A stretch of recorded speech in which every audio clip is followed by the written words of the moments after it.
नमस्कार, आपका स्वागत है। दोस्तों, नरक के मार्ग में एक महाभयंकर नदी पड़ती है जिसे वैतरणी कहा जाता है।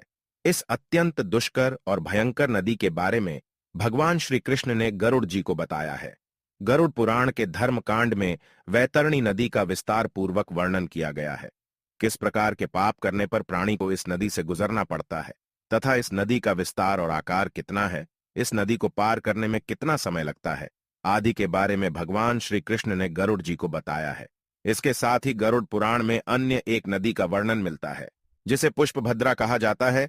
यह नदी अत्यंत पवित्र, सुंदर और सुख प्रदान करने वाली है। इस नदी में गिरने वाले प्राणियों को कौन से सुख की प्राप्ति होती है, इसके विषय में भी भगवान श्री कृष्ण ने गरुड़ जी को बताया है। आइए जान लेते हैं नरक की वैतरणी और पुष्पभद्रा नदियों के विषय में। दोस्तों, अगर आप हमारे इस चैनल पर नए हैं तो इसे सब्सक्राइब जरूर करें। इस चैनल पर आपको पुराणों में वर्णित सभी महत्वपूर्ण जानकारी प्राप्त होगी। सबसे पहले जानते हैं भगवान श्री कृष्ण ने वैतरणी नदी का वर्णन किस प्रकार से किया है। एक बार गरुड़ जी भगवान श्री कृष्ण से कहते हैं, हे महाप्रभो, अब आप परम कृपा करके वैतरणी नदी के प्रमाण का वर्णन करें तथा इस नदी को पार करने के लिए प्राणी को कौन से उपाय करने चाहिए। भगवान श्री कृष्ण कहते हैं, हे तार्क्ष्य, यमलोक के मार्ग में जो वैतरणी नाम की नदी है वह अगाध, दुस्तर और देखने मात्र से पापी आत्माओं को महाभयभीत करने वाली है। इस नदी में पीप और रक्त रूपी जल बहता रहता है।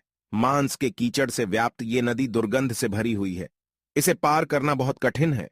जो प्राणी मृत्यु के बाद इस नदी के तट पर जाता है, उन पापियों को देखकर नदी भयंकर रूप धारण करती है। उसके विकराल और भयंकर रूप को देखकर प्राणी भय से कांपने लगता है और यम के दूत उसे धक्के देकर नदी के अंदर गिरा देते हैं।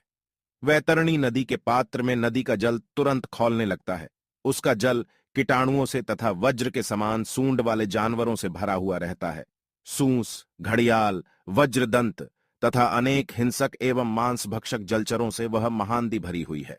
पृथ्वी पर प्रलय के अंत में जैसे 12 सूर्य आकाश में दिखाई पड़ते हैं, ठीक वैसे ही नरक में 12 सूर्य आकाश से उस नदी को तपाते रहते हैं। उस महातापी नदी में गिरने वाले पापी जन पीड़ा से चिल्लाते हुए करुण विलाप करते हैं। उनके मुख से बार बार परिवारजनों का नाम पुकारा जाता है, लेकिन वहां पर उनकी मदद के लिए कोई भी नहीं आता है। दुष्ट और पापी जनों की गति ऐसी ही होती है। वे उस महाभयंकर नदी में इधर उधर भागते हैं। ऊपर से तपते 12 सूर्यों की गर्मी से कष्टप्रद होकर वे नदी के जल में डुबकी लगाते हैं, लेकिन उससे भी उनके तन को शांति नहीं मिलती है। इस पीड़ा को सहकर वे अपनी आत्मग्लानि से व्यथित होते हैं। हे खग, वह नदी चारों ओर से भयानक